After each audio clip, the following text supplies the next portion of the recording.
আসসালামু আলাইকুম প্রিয় শিক্ষার্থী বন্ধুরা, আমরা আজকে যে বিষয়টি নিয়ে আলোচনা করব সেটা হচ্ছে আমাদের টেন্স। তাহলে মনে রাখতে হবে যে ইংরেজি শেখার ক্ষেত্রে প্রত্যেকটা ছাত্রদের জীবনে সবচেয়ে বেশি গুরুত্বপূর্ণ ভূমিকা রাখবে আমাদের হচ্ছে টেন্স। যদি টেন্স সম্পর্কে আমাদের ধারণা না থাকে সেক্ষেত্রে আমি মনে করব সে ইংলিশে কিছুই জানে না। কারণটা কি, এই টেন্সের উপরে ডিপেন্ড করে আমরা প্রত্যেকটা জায়গাতেই হিট করব। যদি বলি, অর্থাৎ আমি একটা কথা ক্লিয়ারলি বলতে চাচ্ছি, সেটা হচ্ছে কি, যে ইংলিশের বিষয়ে কথা বলতে গেলেই না এই টেন্সের প্রয়োজন আমাদের প্রথমেই। এই টেন্সকে উপেক্ষা করে, এই টেন্সকে অ্যাভয়েড করে আমরা কোনো কথা বলতে পারবো না। কেননা tense is the mother of English language. এই টেন্স হচ্ছে ইংরেজি ভাষার জননী।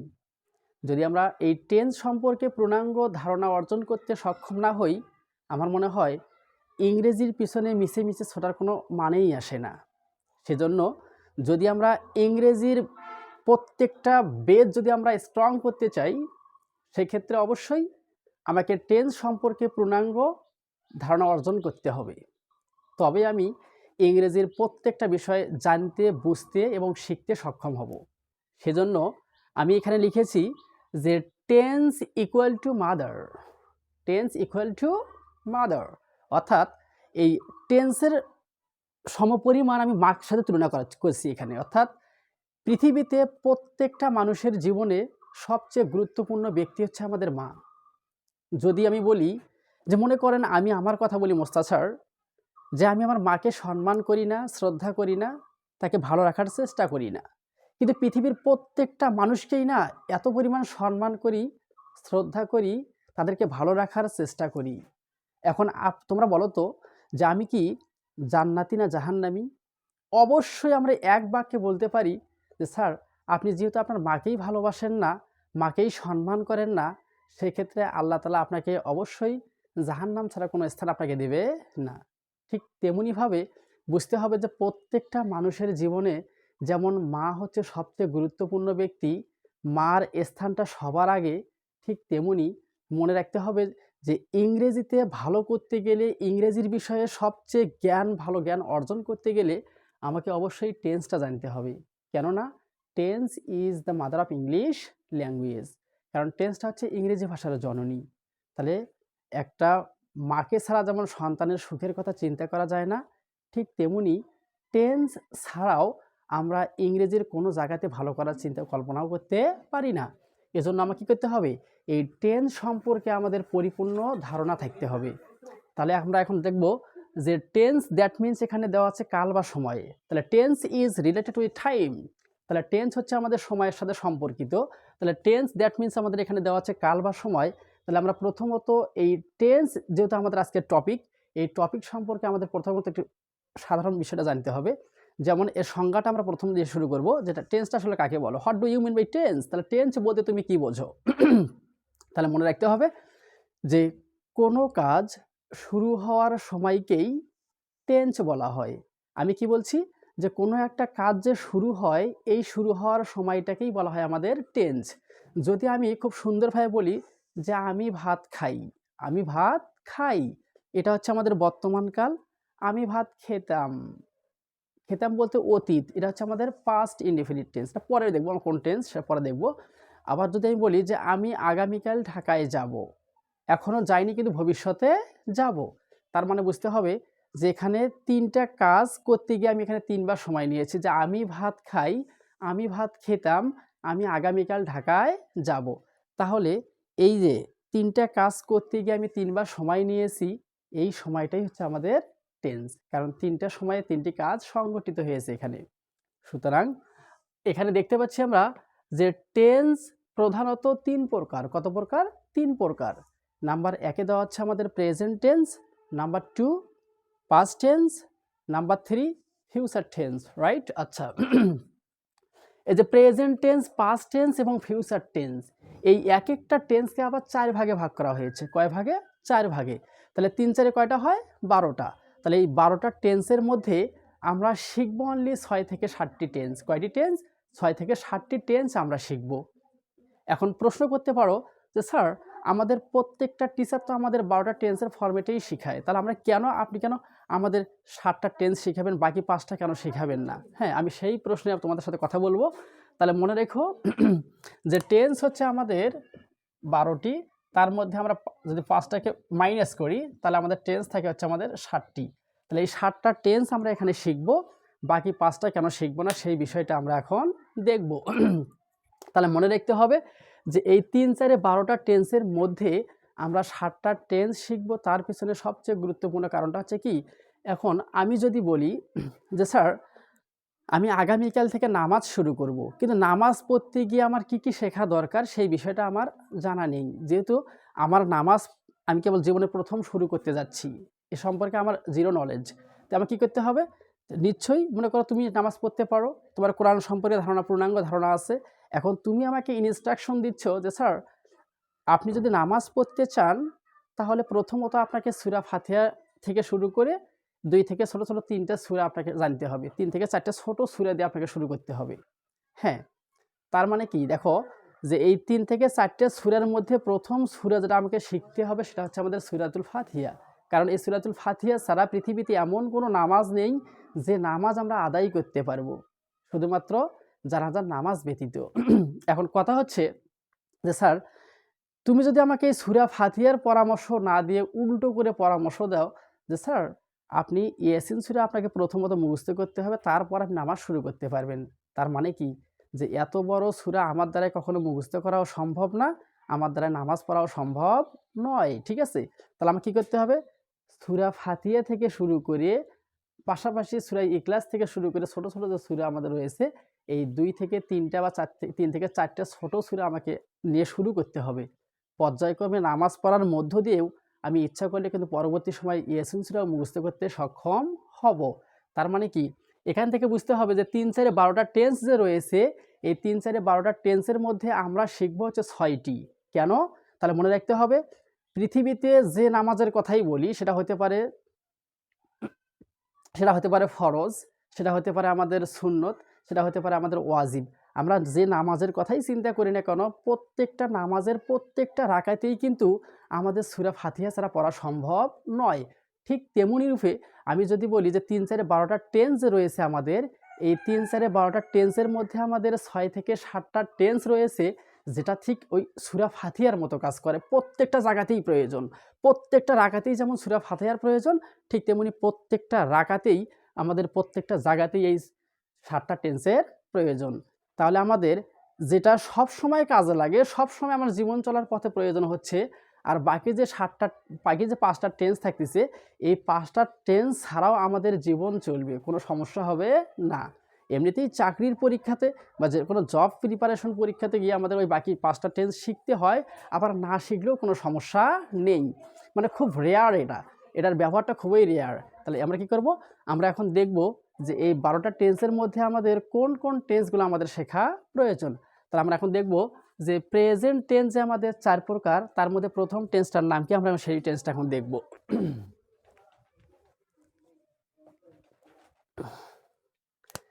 নাম্বার 1-এ এই প্রেজেন্ট টেন্স 4 প্রকার আমরা এখন সেই বিষয়টা দেখব। প্রথমটার নাম হচ্ছে আমাদের প্রেজেন্ট ইনডেফিনিট টেন্স। এটার বাংলা অর্থটা হচ্ছে আমাদের সাধারণ বর্তমানকাল। একটু অর্থ করার চেষ্টা করি। তাহলে প্রেজেন্ট অর্থ হচ্ছে আমাদের বর্তমান, ইনডিফিনিট শব্দের অর্থ হচ্ছে আমাদের সাধারণ, আর টেন্স অর্থ হচ্ছে আমাদের কাল। তাহলে আর বাংলা অর্থটা কি হচ্ছে? যে সাধারণ বর্তমান কাল। এখন একটা কথা হচ্ছে যে আমরা কিন্তু যখন কোনো ইংরেজিতে কথা বলার চেষ্টা করি সেটা কিন্তু আমরা অবশ্যই বাংলাকে অনুসরণ করেই কিন্তু আমরা সেই ইংলিশটাকে ডেলিভারি করি, মানে ইংরেজিতে ডেলিভারি করি বাংলা বাক্যটাকে। কেননা যে বাংলাকে অনুসরণ ছাড়া কিন্তু আমি ইংলিশে কথা বলতে পারবো না। যদি আমি বলি যে আমি ভাত খাই, আই ইট রাইস, আমি এটা বলতে পারি। তাহলে এই আই ইট রাইস কথাটা বলার আগে কিন্তু আমার মাথায় নেওয়া লাগছে যে আমি কোন কথাটা ইংলিশে বলবো। নিশ্চয়ই এই আই ইট রাইস বলার আগে আমার মাথার মধ্যে নিয়েছিলাম কি যে আমি ভাত খাই, এই কথাটাকে আমি ইংলিশে ডেলিভারি করতে হবে। ঠিক তেমনি তার মানে কি, যে আমরা টেন্স যখন শিখব সেটা বাংলা এবং ইংলিশ দুটোর সমন্বয়েই শিখতে হবে। তবেই কিন্তু আমি ইংলিশে কথা বলতে পারবো এবং প্রত্যেকটা জায়গায় আমার ভালো হবে। আমরা এখন দেখব এই প্রেজেন্ট ইনডিফিনিট টেন্স যদি আমরা খুব সুন্দরভাবে শিখতে চাই, এখন সেক্ষেত্রে আমাদের বুঝতে হবে যে আমরা যখন ছোটোবেলা থেকে টেন্স শিখছি বা স্কুল প্রতিষ্ঠানে বা কোনো কোচিং প্রতিষ্ঠানে গিয়ে, তখন আমাদের টিচাররা শিখিয়েছে কি, যে কোনো বাংলা ক্রিয়ার শেষে আসি আসো ললাম বি বেন আসি আসো, মানে এই ধরনের কিছু আমাদের মানে ক্রিয়ার শেষে কোনো একটা শব্দ দেওয়া হয় যে এই শব্দটা থাকলে আমাদের অমুক টেন্স হবে। আচ্ছা, যদি আমরা এইভাবে ওই রকম ক্রিয়ার শেষে কি আছে ওই বিষয়টা খুঁজে খুঁজে আমরা টেন্সটাকে আইডেন্টিফাই করি, তাহলে এই শিক্ষাটা হবে আমাদের অস্থায়ী। এটা হবে কি, অস্থায়ী। এটা মনে থাকবে না। আর এটা পরিপূর্ণ পথেই আমি মনে করি যে আসলে এটা একটা ভুল সিস্টেম শেখানো হয়। কেননা যে আমি একটা মনে করো অনুষ্ঠানে দাঁড়িয়ে আছি, সেখানে আমাকে ইংলিশ, আমি একজন স্পিকার, আমাকে কথা বলতে হবে ইংলিশে। এখন কথা বলতে গিয়ে দেখা যাচ্ছে কি করতেছি, যে আমি একটা কথা বলবো যে আমি তার সাথে বাজারে যাচ্ছি। এখন আমি তার সাথে বাজারে যাচ্ছি, দেখুন সি আছে কি না? আসলে এই সি, স, সেন, বি, ব, বেন, ল, লাম, ত, তাম এই বিষয়গুলো দিয়ে কখনো আমরা টেন্স আইডেন্টিফাই করব না। তাহলে এগুলো ছাড়াও যেন খুব সহজে আমরা টেন্স আইডেন্টিফাই করতে পারি এবং খুব সহজেই যেন ওই বাংলা বাক্যগুলোকে আমরা ইংলিশে রূপান্তরিত করতে পারি, সেই বিষয়টা কিভাবে করব আমরা এখন দেখব। ঠিক আছে?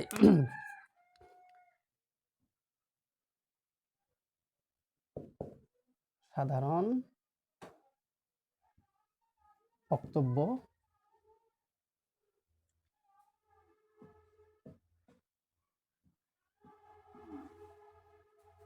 অভ্যাসগত সত্য ও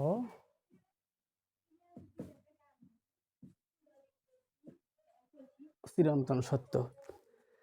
তাহলে যে প্রেজেন্ট ইনডিফিনিট টেন্স আমরা বাংলায় চিনব কিভাবে, তাহলে আমরা এখন এই বিষয়টা দেখব যে সাধারণ, এখানে দেওয়া আছে বর্তমান কালের, এটাকে যদি আমরা প্রেজেন্ট বলতে তো বর্তমান, তাহলে মনে রাখতে হবে যে বর্তমান কালের সাধারণ বক্তব্য, অভ্যাসগত সত্য ও চিরন্তন সত্য কথা বুঝালে সেটা হবে আমাদের প্রেজেন্ট ইনডিফিনিট টেন্স। কোন টেন্স? Present indefinite tense. তাহলে এখানে সত্য দেওয়া আছে আমাদের তিনটা। প্রথমত হতে হবে সাধারণ বক্তব্য, দ্বিতীয়ত হতে হবে অভ্যাসগত সত্য, আর তৃতীয়ত হতে হবে আমাদেরকে চিরন্তন সত্য। এটা অবশ্যই হতে হবে বর্তমান কালের। কোন কালের? বর্তমান কালের। এখন কিভাবে বুঝবো? তাহলে মনে রাখতে হবে আমি এখন যে কথাটা বলবো খুব ভালো করে বুঝতে হবে যে স্যার যে কথাটা বলছে এটা কি বর্তমান, অতীত না ভবিষ্যৎ, এই বিষয়টা আগে আমাকে আইডেন্টিফাই করতে হবে। আচ্ছা, আমি যদি বলি যে ছেলেটি বিদ্যালয়ে যায়, ছেলেটি বিদ্যালয়ে যায়, আচ্ছা যায় বলতে কি বর্তমান না, তাই কি না? তাহলে ছেলেটি বিদ্যালয়ে যায়, যায় বলতে বর্তমানকাল। এখন এভাবে চিন্তা করব যে যেতেও পারে, নাও যেতে পারে। তার মানে কি, সে বিদ্যালয়ে গেলে শিক্ষা অর্জন করবে, না করলে কোনো সমস্যা নেই, সে মূর্খ হয়ে থাকবে। রাইট? আচ্ছা, যদি আমি আবার উল্টো করে বলি যে তার মানে এখান থেকে বুঝতে হবে যে যে কাজটা আমাদের ইচ্ছার উপরে ডিপেন্ড করে, আমরা দেখব যে সাধারণ বক্তব্য আসলে কি এই বিষয়ে বুঝাচ্ছি। তাহলে মনে রাখতে হবে যে কাজটা আমাদের ইচ্ছার উপরে ডিপেন্ড করে, যে আমার ইচ্ছা হলে করলাম, না করলে আমার কোনো সমস্যা নেই, এটা হচ্ছে আমাদের সাধারণ বক্তব্য। তাহলে আমি কি বলছি যে আমি বিদ্যালয়ে যাই, আমি বিদ্যালয়ে যাই। এখন চিন্তা করো তো, যেতেও পারি, নাও যেতে পারি। আচ্ছা, আমি যদি আজকে থেকে বিদ্যালয়ে না যাই, আমি কি মারা যাব? আমার কি কোনো সমস্যা হবে? না, কোনো সমস্যাই হবে না। শুধু আমি শিক্ষিত হতে পারবো না, কিন্তু আমার জীবনের কোনো ঝুঁকি আসবে না। আচ্ছা, অনুরূপভাবে যদি আমি বলি যে আমরা রাত্রে ঘুমাই, আমরা রাত্রে ঘুমাই। এখন দেখো তো, ঘুমাই বলতে কি বর্তমানকাল না অতীতকাল না ভবিষ্যৎ? তাহলে ঘুমাই বলতে বর্তমানকাল। আচ্ছা, এখন দেখো তো ওটার মতো চিন্তা করো তো যে আমরা রাত্রে ঘুমাই না, তার মানে বাক্যটা কিন্তু ভুল হয়ে যাচ্ছে। আমরা রাত্রে ঘুমাই না বলতে কি, যে হ্যাঁ স্যার আমরা তো অনেক সময় অনেক রাতে ঘুমাই না, এটা তো আমাদের বলতেই পারি বিষয়টা। হ্যাঁ, আমি যে কোনো কাজের চাপে পড়ে, যে কোনো ব্যস্ততার কারণে হয়তো আমি ঘুম ২-১ রাতে আমি ঘুম আসি না। কিন্তু দেখা যায় যে রাতের বেলায় ঘুম না আসার কারণে দিনের বেলায় আবার ফের কি এরকম করে আমরা টুবি, তাই কি না? আচ্ছা, এটাকে আমাদের গ্রাম্য ভাষায় একটা টুবি বলা হয়, তাই না? আচ্ছা, তাহলে বুঝতে হবে যে অভ্যাসটা হচ্ছে এমন একটা জিনিস যেটা ছেড়ে দেওয়া যায় না, দিলে মানুষের জীবন নাশের আশঙ্কা থাকে। এটা হচ্ছে আমাদের অভ্যাস। যেমন আমরা রাত্রে ঘুমাই, তাহলে ঘুম কিন্তু কখনো বাদ দেওয়া যাবে না। যদি কেউ মনে করে যে আজকের পর থেকে আমি ঘুম আসবো না, সে অবশ্যই মানসিকভাবে অসুস্থ হয়ে সে মৃত্যুবরণ করবে। তার জীবন নাশের আশঙ্কা এখানে তৈরি হবে। সুতরাং যে কাজটা ছেড়ে দেওয়া যায় না, দিলে মানুষ বাঁচে না, সমস্যা সৃষ্টি হয়, সেটা হচ্ছে আমাদের অভ্যাসগত সত্য কথা। যদি আমরা উল্টো করে বলি যে চিরন্তন সত্য কথাটা কীরকম স্যার? তাহলে মনে রাখতে হবে যার মধ্যে কোনো প্রকার ভুল নেই, এটা হচ্ছে আমাদের চিরন্তন সত্য। যদি বলা হয় মানুষ মরণশীল, সূর্য পূর্ব দিকে ওঠে, পশ্চিম দিকেও অস্ত যায়, মানুষ বাঁচার জন্য খাবার খায়, আল্লাহ তাআলা এক, তার কোনো শরিক নেই। পৃথিবীতে যত প্রকার বই রয়েছে প্রত্যেকটা বইয়ের মধ্যে ভুল ভ্রান্তি থাকতে পারে, কিন্তু আল্লাহর দেওয়া যে আল কোরআন রয়েছে এর মধ্যে কোনো প্রকার ভুল নেই। তার মানে কি, পৃথিবীতে যত চিরন্তন সত্য কথা আছে প্রত্যেকটা কথাই হচ্ছে আমাদের একমাত্র প্রেজেন্ট ইনডিফিনিট টেন্সেই হবে, অন্য টেন্স হবে না। তার মানে বুঝতে হবে যে বর্তমানকালে যদি আমাদের সাধারণ বক্তব্য, অভ্যাসগত সত্য ও চিরন্তন সত্য কথা আমরা বুঝতে পারি, তাহলে অনায়াসেই বুঝতে হবে এটা প্রেজেন্ট ইনডিফিনিট টেন্স। আর ওই প্রেজেন্ট ইনডিফিনিট টেন্সটাকে আমরা কিভাবে ইংলিশে রূপান্তরিত করব সেই বিষয়টি আমরা এখন দেখব। যদি আমি একটু বলি, এখানে বাংলা উদাহরণটা দেব যে আমি বিদ্যালয়ে যাই। নাম্বার 2,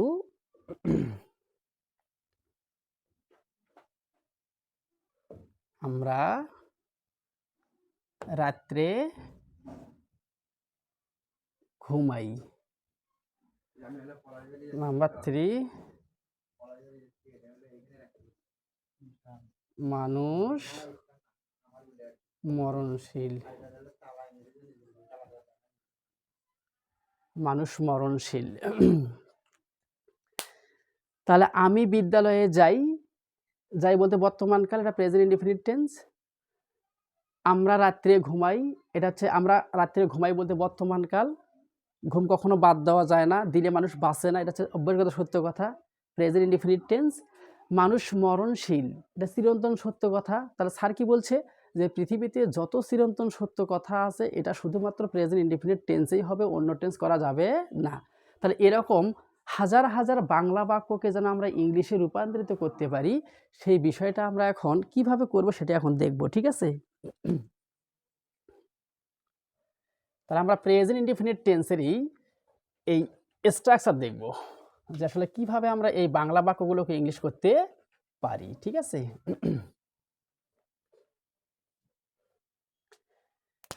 তাহলে আমরা এখন কোন টেন্সের স্ট্রাকচার পড়ব? Present indefinite tense.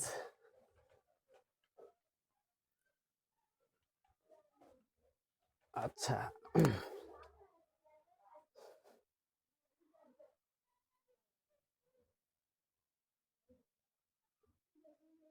Structure.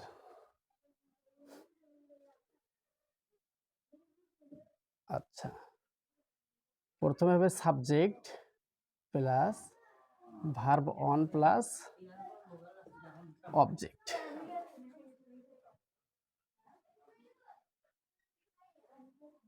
Subject plus do অথবা does plus not plus verb one plus extension. Extension লিখবো না, অবজেক্টটাকে লিখি, অবজেক্ট। তাহলে do oblique does plus subject plus verb one plus object plus হট চিহ্ন। ইন্টারোগেটিভ প্লাস নেগেটিভে দেওয়া আছে ডু অথবা does plus not plus subject plus verb one plus object plus question mark, right? আচ্ছা, প্রত্যেকটা টেন্সের মধ্যে আমরা একটা বাক্যকে 4টে বাক্যে রূপান্তরিত করতে পারি। যদি আমি এখানে যেটা আমি বলছি এখানে যে আমি বিদ্যালয়ে যাই, আমি বিদ্যালয়ে যাই। আচ্ছা, এই বাক্যটা কি আমাদের অ্যাফার্মেটিভে আছে না নেগেটিভে আছে? তাহলে অ্যাফার্মেটিভ কি আর নেগেটিভ কি এই বিষয়টা একটু বলি। যে বাক্যের মধ্যে নট অথবা না কথা উল্লেখ থাকে সেটা হচ্ছে আমাদের নেগেটিভ, আর যে বাক্যের মধ্যে নট অথবা না কথাটা উল্লেখ থাকে না সেটা হচ্ছে আমাদের অ্যাফার্মেটিভ। তাহলে এটা টেন্সের মধ্যে আমরা একটা বাক্যকে 4টে বাক্যে আমরা রূপান্তরিত করতে পারি। প্রথমত দেখো যে আমি বিদ্যালয়ে যাই। আচ্ছা, এই বাক্যটার মধ্যে কিন্তু আমাদের নট নাই বা না কথাটা উল্লেখ নাই, সুতরাং এটা হচ্ছে আমাদের অ্যাফার্মেটিভ। তাহলে এই বাংলা বাক্যটাকে যদি আমরা ইংলিশ করতে চাই, যেহেতু আমাদের অ্যাফার্মেটিভ আছে, তাহলে এতে হচ্ছে আমাদের অ্যাফার্মেটিভ, এনতে হচ্ছে আমাদের নেগেটিভ, আইএনতে হচ্ছে ইন্টারোগেটিভ, আর আইএন প্লাস এনতে হচ্ছে ইন্টারোগেটিভ প্লাস নেগেটিভ। অর্থাৎ টেন্সের মধ্যে আমরা একটা বাক্যকে 4টে বাক্যে রূপান্তরিত করতে পারি। ঠিক আছে, সেটা কীরকম? যে আমি বিদ্যালয়ে যাই, এটা হচ্ছে অ্যাফার্মেটিভ, যেহেতু না কথা নাই। আমি বিদ্যালয়ে যাই না, এটা হচ্ছে নেগেটিভ। আমি কি বিদ্যালয়ে যাই, প্রশ্ন করছি কিন্তু এখানে যে আমি কি বিদ্যালয়ে যাই, এটা হচ্ছে ইন্টারোগেটিভ। তাহলে ইন্টারোগেটিভ প্লাস নেগেটিভে দেখো, ইন্টারোগেটিভ প্লাস নেগেটিভে কী হবে? যে আমি কি বিদ্যালয়ে যাই না। তার মানে কি এই বাক্যটার মধ্যে প্রশ্নও করবে আবার না কথাটাও উল্লেখ থাকবে। তাহলে মেয়েটি বাগান থেকে ফুল তোলে, মেয়েটি বাগান থেকে ফুল তোলে, এই বাক্যটার কিন্তু আমাদের অ্যাফার্মেটিভে আছে, না কথা যেহেতু উল্লেখ নাই। তাহলে এই বাক্যটাকে ইংলিশ করতে গেলে আমরা অবশ্যই এতে অ্যাফার্মেটিভ এটা দিয়ে করতে হবে। মেয়েটি বাগান থেকে ফুল তোলে না, না আছে, তাহলে এটাকে নেগেটিভ করতে গেলে আমরা অবশ্যই এন দিয়ে ফিল আপ করবো। এটাকে এনতেই হচ্ছে আমাদের নেগেটিভ। আর যদি আমি উল্টো করে বলি যে মেয়েটি কি বাগান থেকে ফুল তোলে, প্রশ্ন করা হয়েছে, সুতরাং এটা করতে হবে আমাদের ইন্টারোগেটিভ এই ফরম্যাট দিয়ে। আবার যদি বলি যে মেয়েটি কি বাগান থেকে ফুল তোলে না, তাহলে প্রশ্নও করছে আবার না কথাটাও এখানে উল্লেখ করা হয়েছে। তাহলে এটাকে ইংলিশ করতে গেলে আমরা এটা ফিল আপ করবো এই ফরম্যাট দিয়ে। তাহলে আমি এখন দেখব যে আমি বিদ্যালয়ে যাই এটাকে ইংলিশ করব কিভাবে।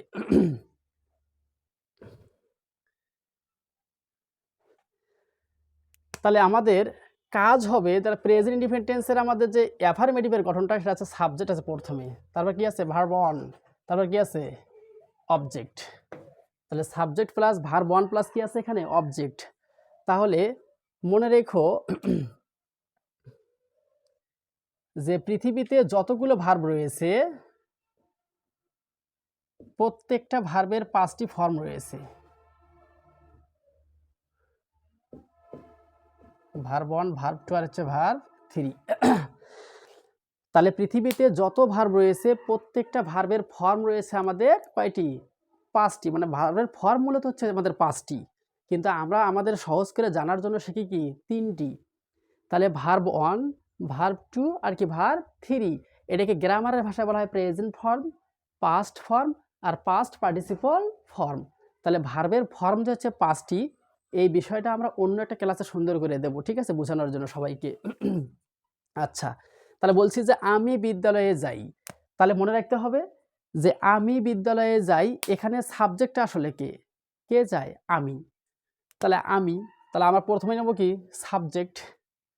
তাহলে আমি বিদ্যালয়ে যাই প্রথমে নেব আমরা কি, আমরা প্রথমে নেব কি সাবজেক্ট। তাহলে সাবজেক্ট কি আছে না আই, আমরা এই দিয়ে করতেছি, এতে কি অ্যাফার্মেটিভ না?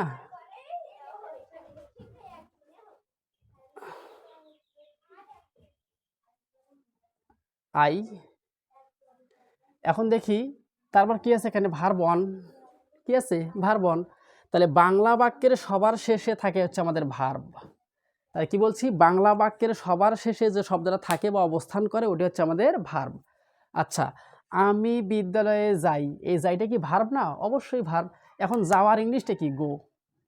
এখন দেখো তো যে গোর ভার্ব 1, ভার্ব 2 আর ভার্ব 3, এখানে 3টে ফর্ম আমাদের দেওয়া আছে, কিন্তু আমাদের প্রয়োজন কোনটা? ভার্ব 1। কিসের? ভার্ব 1। তাহলে মনে রাখতে হবে যে পৃথিবীতে যত ভার্ব রয়েছে প্রত্যেকটা ভার্বের যদি ভার্ব 1টা আমরা কোনো একটা বাক্যের মধ্যে খুঁজে পাই, অনায়াসেই বুঝতে হবে এটা হচ্ছে আমাদের প্রেজেন্ট ইনডিফিনিট টেন্স। আচ্ছা, তাহলে আমি এখন কি আমরা ভার্ব 1 নেব না? তাহলে ভার্ব 1, তাহলে এখানে বাংলা বাক্যে ভার্ব কি আছে? যাই। তাহলে যাওয়ার ইংলিশে কি? গো। গোটা কি অবশ্যই ভার্ব 1 না? তাহলে আমরা ওটা এখানে দেবো যে আই গো, আমি যাই। কোথায় যাও? বিদ্যালয়ে। এখানে একটা টু প্রিপোজিশন নিতে হচ্ছে, টু স্কুল। তাহলে মনে রাখতে হবে যে আমরা বাড়ি থেকে বের হয়ে যেখানেই যাই তার সামনে প্রিপোজিশন বসে আসে কি, টু। টু, ঠিক আছে। তাহলে আই গো টু স্কুল, আমি বিদ্যালয়ে যাই। আচ্ছা, এই বাক্যটাকে আমরা খুব সহজে এখন 4টে বাক্যে রূপান্তরিত করব। 4টে বাক্যে যদি আমি বলি যে আমাদের কিন্তু এতে অ্যাফার্মেটিভ কথা করে ফেলছি, এখন নেগেটিভ করব আমরা কিভাবে, দেখো নেগেটিভে প্রথমে কি আছে, সাবজেক্ট। তাহলে এখানে সাবজেক্ট কি আছে, আই। তারপর কি আছে, ডু অথবা ডাজ। এখন এই ডু অথবা ডাজ আমরা কখন কোনটা নেব সেটা আমাদের ভার্বেই বলে দিবে। কে বলে দিবে, ভার্ব। দেখতে হবে যে বাক্যটা আমাদের নেগেটিভ করতে হবে ওই বাক্যটার সাথে আমাদের ভার্ব অনের সঙ্গে কখনো আমাদের এস অথবা ইএস আছে কিনা, এস অথবা ইএস। তাহলে আমি একটু দেখে নেই, যদি ভার্ব অন থাকে তখন নিতে হবে আমাদের কি, ডু। আর যদি ভার্ব অনের সাথে আমাদের দেখি এস অথবা ইএস থাকে তখন নিতে হবে কি আমাদের, ডাজ। এখন দেখেন তো স্যার, এই যে আই গো টু স্কুল, এখানে যে গো আছে, গোর সাথে কি আমাদের এস বা ইএসটা আছে? অর্থাৎ এখানে ভার্ব অন থাকলে কি নিতে হবে, ডু। আর ভার্ব অনের সঙ্গে যদি আমাদের এস অথবা ইএস থাকে তখন কি নিতে হবে, ডাজ। এখন দেখেন তো, যেহেতু গোটা আমাদের ভার্ব অন, এর সাথে আমাদের এস বা ইএস নাই, আমরা অবশ্যই নেব কি, ডু। তাহলে আই ডু। তারপর কি আছে এখানে, নট, আই ডু নট। তাহলে আমরা সাবজেক্ট নিছি, ডু নিছি, তারপর নট নিছি, এখন কি আছে, ভার্ব অন। তাহলে ভার্ব অনটা কি আছে এখানে, গো। তাহলে আই ডু নট গো। তাহলে থাকলে এখন অবজেক্ট বা এক্সটেনশন আমরা যেটাকে বলি বাকি অংশ, তাহলে টু স্কুল, স্কুল। এখন এই বাক্যটা করবো আমরা হচ্ছে ইন্টারোগেটিভ, ইন্টারোগেটিভ। তাহলে ইন্টারোগেটিভ করতে গেলে প্রথমে কি আছে, ডু অথবা ডাস, কিন্তু বাক্যের মধ্যে আসলে আছে কি, ডু। তাহলে আমরা অবশ্যই ডাসকে ফলো করব না, ফলো করবো কাকে, ডুকে।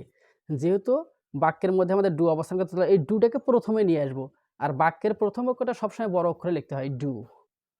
এখন সাবজেক্ট, তাহলে ডু অথবা ডাজের পর কি আছে, সাবজেক্ট। তাহলে সাবজেক্ট কি আছে, আই। তাহলে ডু আই। এই নটটা বাদ দিয়ে যা আছে তাই লিখবো। তাহলে do I go to school. যেহেতু প্রশ্ন করা বুঝেছে, আমরা একটা হট চিহ্ন এখানে লাগাই দেব। ইন্টারোগেটিভ মানে কি, প্রশ্নসূচক বা প্রশ্ন করা এমনটা। এটা হচ্ছে ইন্টারোগেটিভ প্লাস নেগেটিভ। তাহলে ইন্টারোগেটিভ প্লাস নেগেটিভে কি আছে, ডু অথবা ডাজ। কি আছে, ডু অথবা ডাজ। তাহলে এই ডু অথবা ডাজ, এখানে বাক্যের মধ্যে কি আছে, ডু। তো ডাজের তো কোনো গল্পই নেই, ডাজ নেওয়ারও দরকার নেই। তাহলে আমরা ডু নিলাম। এখন নটটা দেওয়া আছে, নটটা অবশ্যই আমরা সংক্ষিপ্ত আকারে লিখব, ডোন্ট। তারপর যা আছে তাই, গো টু স্কুল, হট চিহ্ন এভাবে।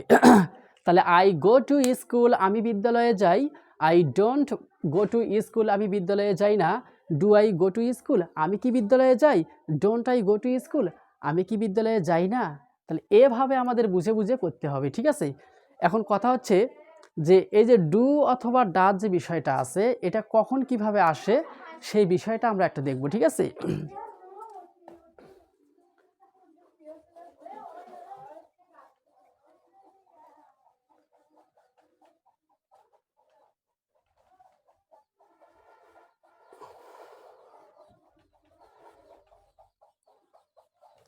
আমরা এখন দেখব যে আমরা কখন ভার্বের সঙ্গে এস অথবা ইএস যুক্ত করব, এই বিষয়টা একটু আমরা ক্লিয়ার হব।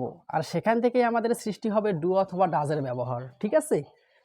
তাহলে এটা রুল মাথায় রাখতে হবে, একটা রুল, যে সাবজেক্ট হতে হবে থার্ড পারসন, সিঙ্গুলার নাম্বার। এটা পড়ে আসছি আমরা,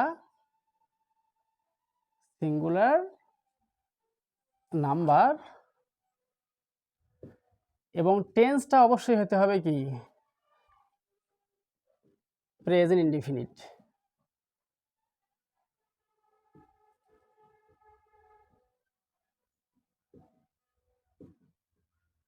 ইনডেফিনিট হয় তাহলে ভার্ব অন এর সাথে এস অথবা ইএস যুক্ত হয়।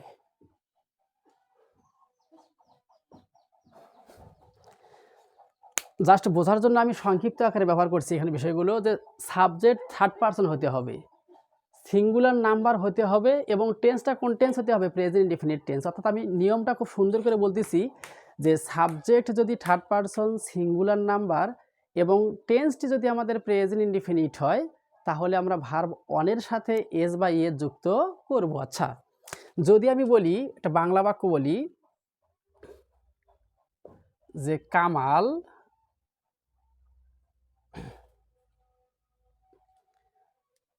কামাল বই পড়ে, কামাল বই পড়ে।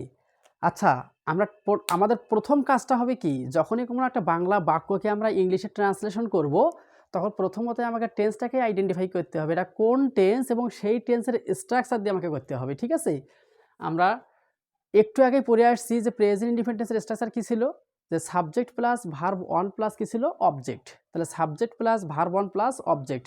একটা কথা মাথায় রাখতে হবে যে আমাদের প্রত্যেকটা টেন্সের মধ্যে কিন্তু সাবজেক্ট এবং অবজেক্টের যে বিষয়টা, এটা প্রত্যেকটা টেন্সের মধ্যে আমাদের কমন হিসেবে থাকবেই। তাহলে আমাদের আইডেন্টিফাই করতে হবে শুধুমাত্র ভার্ব। বলেন কি স্যার? ভার্ব। তাহলে এই ভার্ব অন থাকলেই কিন্তু বুঝতে হবে এটা প্রেজেন্ট ইনডিফিনিট টেন্স। কোন টেন্স? Present indefinite tense. তাহলে আমরা দেখবো যে কামাল বই পড়ে, কামাল বই পড়ে। তাহলে পরে বলতে কি, বর্তমান না অতীত না ভবিষ্যৎ? তাহলে পরে বলতে বর্তমানকাল। এখন চিন্তা করো যে কামাল বই পড়তেও পারে, নাও পারে। তার মানে কি, কামাল বই পড়লেও কোনো সমস্যা নেই, না পড়লেও কোনো সমস্যা নেই। মানে সে শুধু শিক্ষিত হতে পারবে না, জ্ঞান অর্জন করতে পারবে না, এতটুকু, কিন্তু সে মারা যাবে না। ঠিক আছে, তার মানে কি বুঝতে হবে যে কামাল বই পড়ে, পরে বলতে বর্তমানকাল, পড়তেও পারে নাও পারে। এটা হচ্ছে আমাদের সাধারণ বক্তব্য। আর বর্তমানকালে সাধারণ বক্তব্য হলে কোন টেন্স হয়? Present indefinite tense. তাহলে আমরা এটাকে ইংলিশ করতে গেলে প্রথমে নেব সাবজেক্ট। তাহলে ওখানে ছিল, প্রথমে ছিল সাবজেক্ট, তারপরে ভার্ব অন, তারপরে কি ছিল? অবজেক্ট। তাহলে আমরা এটা দিয়েই করবো। তাহলে প্রথমে সাবজেক্ট কামাল, কে বই পড়ে? কামাল। তাহলে কামাল। এখন সাবজেক্টের পর আমাদের কি দিতে হবে? Verb on. তাহলে এই যে পড়ে, পড়ার ইংলিশটা কি? রিড মানে পড়া। রিড মানে কি? পড়া। রিড মানে পড়া। তাহলে রিডের ভার্ব অনও যেটা, ভার্ব টু সেটা, ভার্ব থ্রিও সেটা।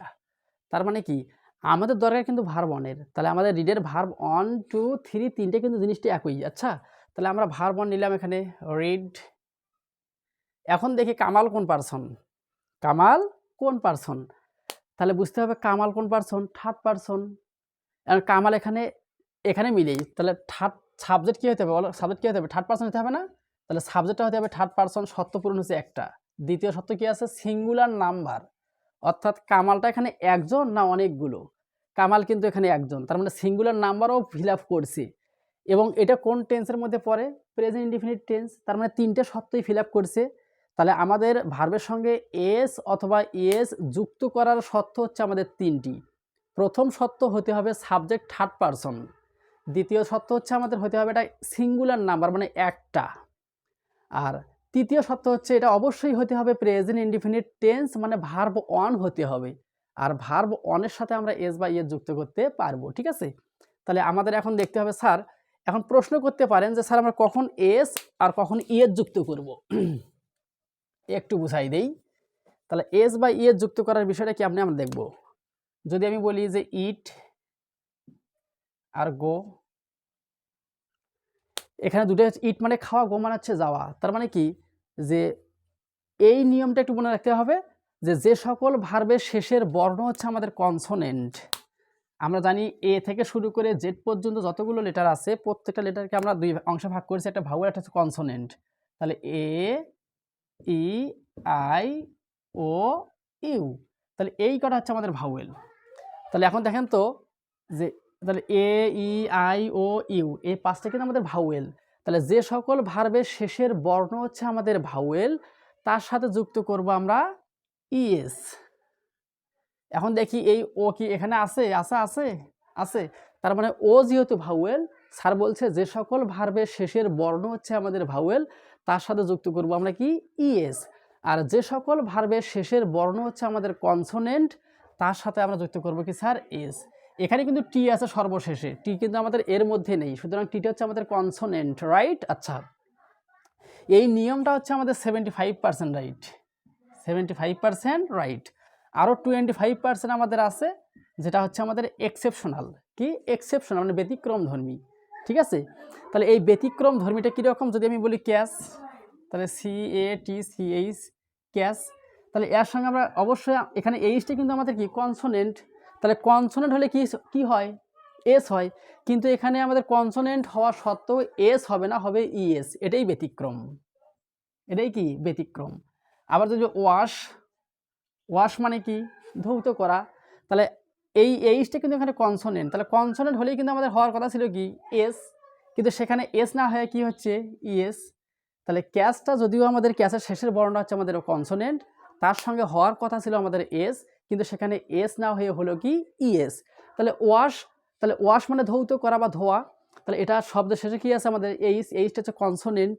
তাহলে কনসোনেন্ট হলেই তো স্যার বলছে একটু আগে কি হয়? এস যুক্ত করতে হয়, আর ভাওয়াল হলে কি করতে হয়? ইএস যুক্ত করতে হয়, কিন্তু এখানে উল্টোটা হচ্ছে, কনসোনেন্ট হওয়া সত্ত্বেও আমাদের নেওয়া লাগতেছে এখানে কি? ইএস। তাহলে এটাই হচ্ছে আমাদের ব্যতিক্রম ধর্মী, ঠিক আছে? তাহলে এখানে রিড আছে, রিড, এই ডিটে কি আমাদের এর মধ্যে আছে? নাই, তার মানে আমরা এখানে কি নেব? এস, কারণ ডিটে কনসোনেন্ট, তাহলে কনসোনেন্ট হলে কি নিতে হবে? এস। তাহলে কামাল রিডস, তাহলে কি পড়ে? বই পড়ে। কামাল রিডস বুক, কামাল বই পড়ে। এই বাক্যটাকে যদি আমি এখন নেগেটিভ করতে চাই, খুব সহজেই করতে পারবো। তাহলে প্রথমে নেব কামাল, এখন ভার্বের সাথে কিন্তু আমাদের এস বা ইএস আছে, তাহলে এস বা ইএস থাকলেই নিতে হবে, আমরা লিখে দিয়েছিলাম। তাহলে দেখো ভার্ব অন থাকলে কি নিতে হয়? ডু। ভার্ব অনের সঙ্গে যদি আমাদের এস অথবা ইএস থাকে তখন কি নিতে হবে? ডাজ। তাহলে আমরা ডুর ব্যবহার, ডাজ ব্যবহারটা আমরা বুঝতে পারতেছি। তাহলে ভার্বের সাথে আমাদের এখানে কি আছে? এস আছে, তাহলে আমরা কি নেব? ডু না ডাজ? অবশ্যই ডাজ। এখন নেগেটিভ যেহেতু করতে হবে, ডু অথবা ডাজের পরেই নট নিতে হয়, আমাদের স্ট্রাকচারে দেওয়া আছে ডাজ নট। তাহলে কামাল ডাজ নট, তাহলে এই এসের কারণে কিন্তু আমরা এখানে ডাজ ব্যবহার করছি, পরে কিন্তু অবশ্যই আর এসটা রাখা যাবে না, নিতে হবে শুধুমাত্র ভার্ব অন রিড, তারপরে বুক।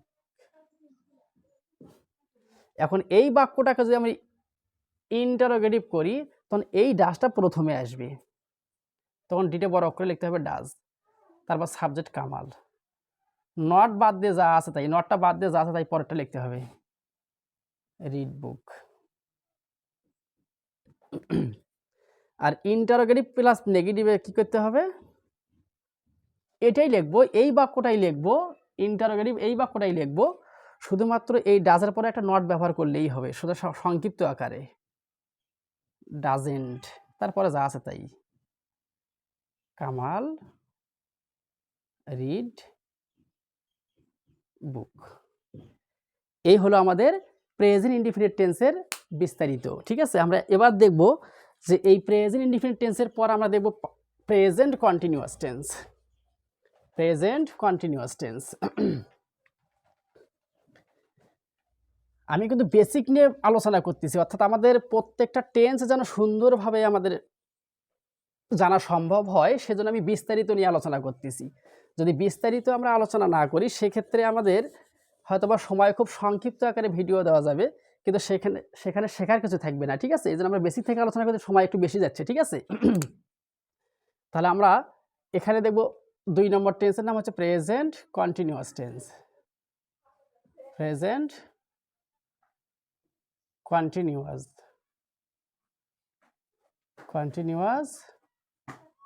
টেন্স। একটু বাংলা অর্থ জানি আমরা কি এখানে, তাহলে প্রেজেন্ট কন্টিনিউয়াস টেন্সের বাংলা অর্থ হচ্ছে আমাদের চলমান বর্তমানকাল। আমি জাস্ট সংজ্ঞায় বলবো, চলমান কালটা আমরা কীভাবে বুঝবো? যে বর্তমানকালের কোনো কাজ চলছে, এমনটা বুঝালে বুঝতে হবে এটা প্রেজেন্ট কন্টিনিউয়াস টেন্স। আচ্ছা, আমি যদি বলি যে আমি ভাত খাই, খেতেও পারি নাও খেতে পারি, এটা কিন্তু বর্তমানকালের সাধারণ বক্তব্য। আমি আজকে থেকে ভাত খাবো না, ভাত খাওয়া বাদ দেবো, আমি কি মারা যাবো না? তাহলে ভাতের পরিবর্তে আমি নিশ্চয় অন্য কোনো খাবার খেয়েও বেঁচে থাকতে পারবো, ঠিক আছে? তাহলে আমি ভাত খাই, এটা হচ্ছে খাই বলতে বর্তমানকাল, খেতেও পারি নাও খেতে পারি, এটা সাধারণ বক্তব্য, এটা হচ্ছে আমাদের প্রেজেন্ট ইনডেফিনিট টেন্স। এখন এই বাক্যটাকেই যদি আমি আবার উল্টো করে বলি যে আমি ভাত খাচ্ছি, আমি ভাত খাচ্ছি, এটা কিন্তু আমাদের চলমান। এটা কি চলমান না? তাহলে বর্তমান কালের যদি কোনো কাজ চলমান বোঝায় বা চলছে বোঝায়, অনায়াসেই বুঝতে হবে এটা প্রেজেন্ট কন্টিনিউয়াস টেন্স। কোন টেন্স? Present continuous tense.